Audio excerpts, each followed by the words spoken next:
হ্যাঁ everyone, welcome back to my new mini blog. তো আজকে আমি বাড়িতে এসেছি, অফিস থেকে এসেই দেখছি আমার মা তালের বড়া বানানোর জন্য সব কিছু রেডি করছে। মাকে আমি অনেকদিন ধরেই বলছিলাম মা তালের বড়া খাবো, তালের বড়া খাবো।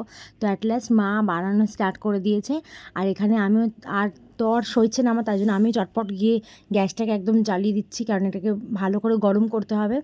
তারপর আমি এর মধ্যে ঢেলে দেবো তেল, আর বেশি যতটা তেল ছিল সব তেলটাই আমি ঢেলে দিয়েছি, যার জন্য আমি মার কাছে বকুনিও খেয়েছি। কিন্তু কিছু করার নেই, একটু বেশি করে তেল না দিলে ওটাকে তো অনেকগুলো করে একসাথে ছাড়তে হবে। তো এখানে তেল গরম হতে হতে আমার মার ওদিকে ব্যাটারও রেডি হয়ে গেছে। সো আমার মা ফার্স্ট দিচ্ছে, তো দেওয়ার সময় আমার মনে হচ্ছে কিছু একটা গণ্ডগোল হতে পারে।